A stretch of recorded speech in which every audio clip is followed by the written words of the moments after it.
Quand on parle de la vie et du vivant, il est toujours utile de se remettre quelques chiffres en mémoire et de préciser certains ordres de grandeur. Nous habitons la planète Terre. Il est coutume de dire que la Terre n'est qu'un grain de poussière au milieu d'un univers immense. Un grain de poussière, oui, au milieu de l'univers, c'est vrai. Pour autant, la planète n'est pas toute petite, puisque son diamètre est quand même de 12 700 km.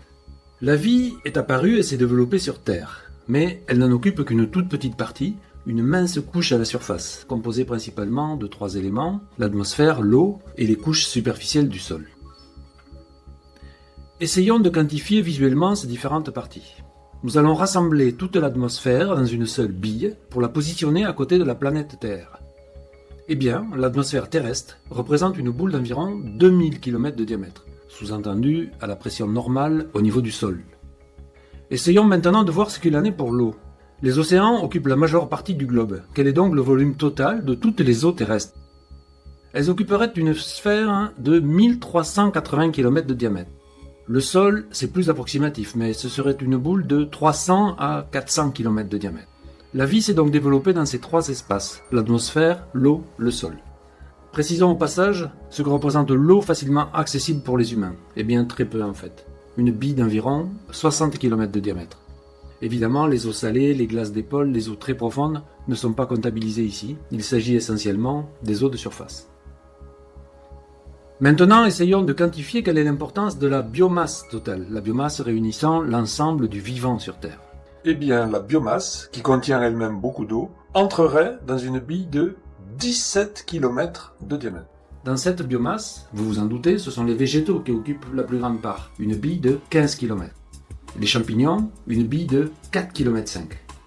Les animaux, une bille de 2 km 5.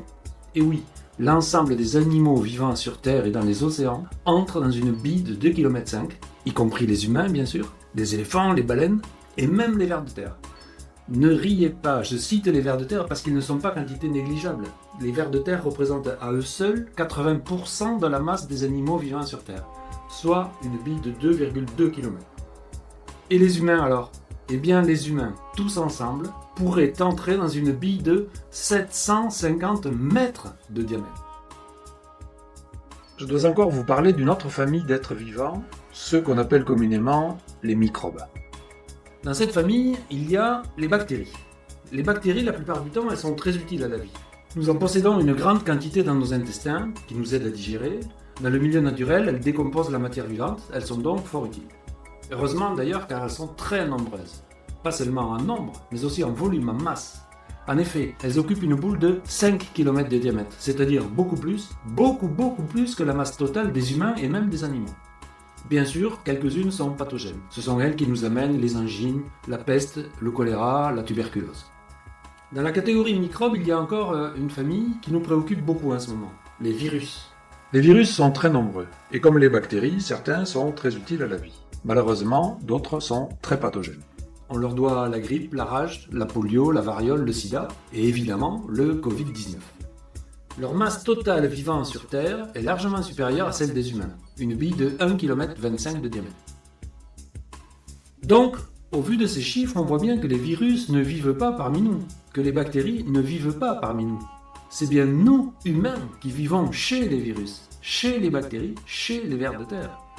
Nous sommes un grain de poussière au milieu du vivant, lui-même un grain de poussière au milieu de la planète, et le même un grain de poussière dans l'univers.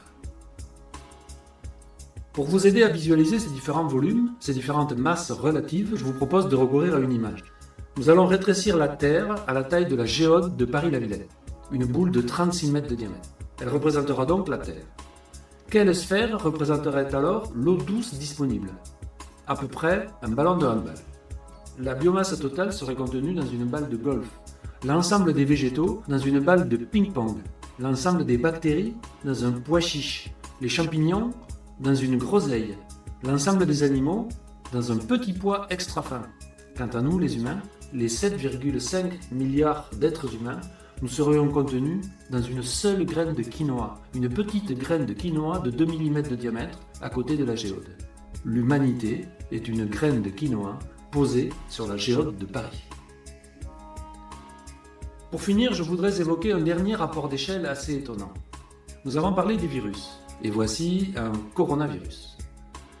Qu'est-ce qui est donc 10 millions de fois plus grand qu'un coronavirus? À quelque chose près, un être humain.